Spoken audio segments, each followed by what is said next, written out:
Hello friends, welcome to our channel. और आज हम बात करने वाले हैं बॉम्बे डाइंग स्टॉक के बारे में, जिसकी लेटेस्ट क्लोजिंग हुई है 118.15 पे। ये जो कंपनी है दोनों सेक्टर में काम करती है, एक तो है टेक्सटाइल और उसी के साथ इनका रियल एस्टेट का भी बिजनेस है।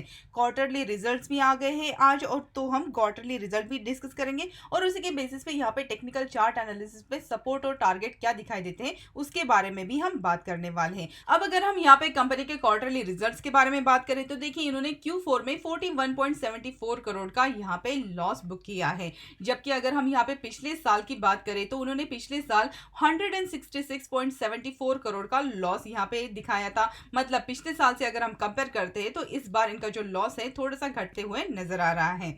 अगर हम यहाँ पे डिटेल में जानते हैं तो देखिए, इनकी जो रेवेन्यू है यहाँ पे 19.85% की यहाँ पे बढ़त दिखाई दी है, और अभी इनका जो रेवेन्यू है वो बढ़कर हो गया है 598 करोड़ का, जबकि पिछले साल ये था 498.95 करोड़। उसी के साथ कंपनी के जो टोटल एक्सपेंसेस है ये भी 5.53% से बढ़कर अभी हो गए हैं 645.08 करोड़ का, जबकि पिछली बार ये थे 611.22 करोड़। अब इसी के साथ कंपनी का जो रियल एस्टेट का बिजनेस है उससे जो रेवेन्यू जनरेट होता है वो इस बार 33.11% से डाउन होकर अभी इनका जो रेवेन्यू जनरेट हुआ है वो हुआ है 140.60 करोड़ का, जबकि पिछली बार इनका जो रेवेन्यू जनरेट हुआ था रियल एस्टेट बिजनेस से वो था 210.20 करोड़। मतलब यहाँ पे रियल एस्टेट का जो बिजनेस है कुछ खास यहाँ पे पॉजिटिविटी या फिर इंप्रूवमेंट नजर नहीं आई है। जबकि इनका जो दूसरा पॉलिस्टर बिजनेस है वहां से जो रेवेन्यू आता है इसमें 61% की बढ़त यहाँ पे दिखाई दी है, और इस बार का इनका जो रेवेन्यू है ये बढ़कर हो गया है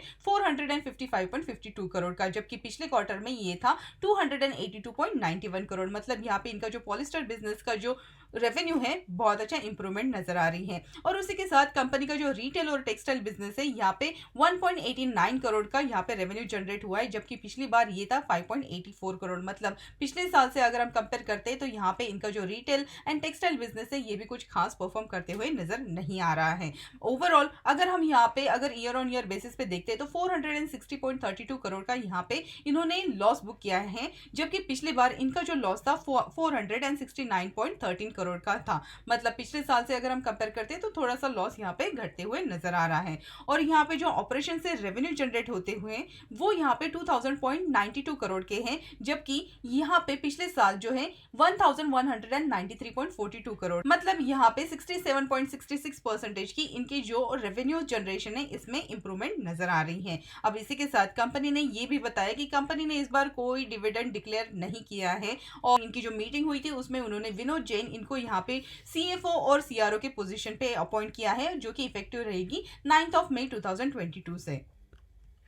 कंपनी के शेयर होल्डिंग पैटर्न की अगर हम बात करें तो देखिए, यहाँ पे 53.66% की प्रोमोटर की होल्डिंग है। प्रोमोटर का कोई प्लेज नहीं है। 0 म्यूचुअल फंड, 0.36 DII, 0.53 FII और रिटेल एंड अदर्स यहाँ पे 45.45% की हिस्सेदारी लेकर चल रहे हैं। अब हम बात करते हैं इसके टेक्निकल चार्ट एनालिसिस की। तो देखिए, यहाँ पे इनके जो क्वार्टरली रिजल्ट आए हैं यहाँ पे अगर हम देखते हैं तो इनका जो लॉस है क्वार्टर ऑन क्वार्टर बेसिस पे थोड़ा इंप्रूव होते हुए दिखाई दिया है, और उसी के साथ ईयर ऑन ईयर बेसिस में भी यहाँ पे थोड़ी सी इंप्रूवमेंट है। कंपनी ने लॉस बुक किया है, लेकिन पिछले साल से अगर हम कंपेयर करते हैं तो लॉस यहाँ पे कम होते हुए नजर आ रहा है। अब यहाँ पे टेक्निकल एनालिसिस पे अगर हम देखें, यहाँ पे मैंने इसका वीकली चार्ट ओपन किया और जैसे कि आप देख रहे हैं यहाँ पे एक सपोर्ट ट्रेंड लाइन ड्रॉ की है, और स्टॉक जो है यहाँ से सपोर्ट लेते हुए बहुत अच्छा बाउंस देते हुए ऊपर की तरफ जाते हुए नजर आ रहा है। अब यहाँ पे देखिए, हमारे लिए जो मेजर रेजिस्टेंस है वो है 150 का, क्योंकि यहाँ से ये जो स्टॉक है इसने हाई बनाए थे, और उसके बाद यहाँ पे गिरावट के साथ जो स्टॉक है इसने 38.61 के लोज भी बनाए थे, और उसके बाद एक टर्न अराउंड आते हुए ये जो स्टॉक है स्लोली यहाँ पे ऊपर की तरफ जाते हुए नजर आ रहा है। अगर हम इंडिकेटर्स की बात करते हैं तो देखिए, यहाँ पे जो 200 मूविंग एवरेज है वो नीचे की तरफ जा रहा है, और ये जो 20 मूविंग एवरेज है इसने यहाँ पे 200 मूविंग एवरेज का क्रॉसओवर भी कर दिया है, जो कि एक बुलिश क्रॉसओवर माना जाता है, एक बुलिश इंडिकेटर है। अगर हम यहाँ पे MACD की बात करें तो MACD में भी यहाँ पे एक बुलिश क्रॉसओवर होते हुए नजर आ रहा है।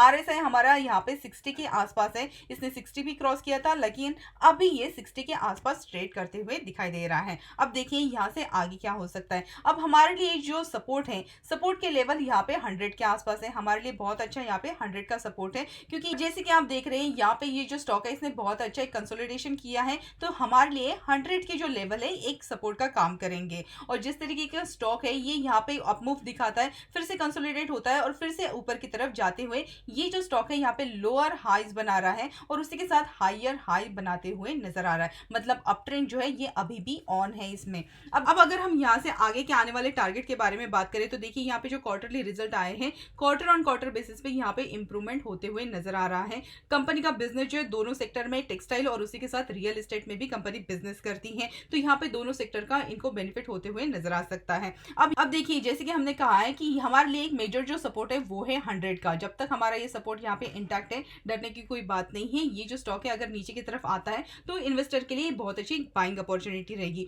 अगर हम यहाँ पे चार्ट पैटर्न की बात करते हैं तो देखिए ये तो हमारे लिए हो गया रेजिस्टेंस 150 का, और उसके बाद चार्ट पैटर्न में ये जो स्टॉक है यहाँ पे एक राउंडिंग बॉटम फॉर्मेशन करते हुए नजर आ रहा है। अगर ये स्टॉक अगर आप मिड से लेकर लॉन्ग टर्म के हिसाब से आपने पोर्टफोलियो में रखा है, ये जो स्टॉक है आने वाले सेशन में फिर से 150 के टारगेट अचीव करते हुए नजर आ सकते हैं।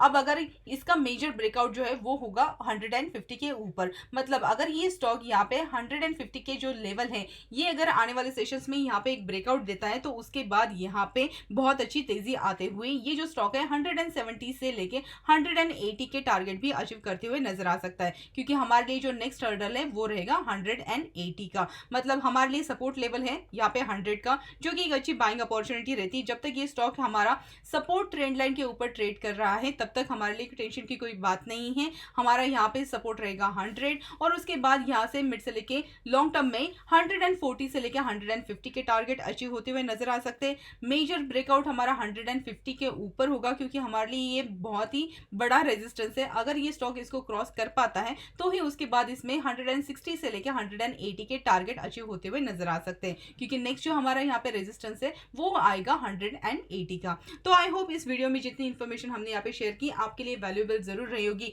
अगर ये वीडियो आपको पसंद आए तो हमें कमेंट सेक्शन में जरूर बताइएगा, और अगर हमारे चैनल पे फर्स्ट टाइम है तो चैनल को सब्सक्राइब करके बेल आइकन दबाना मत भूलिएगा। मिलते हैं अगले वीडियो में। Thank you so much.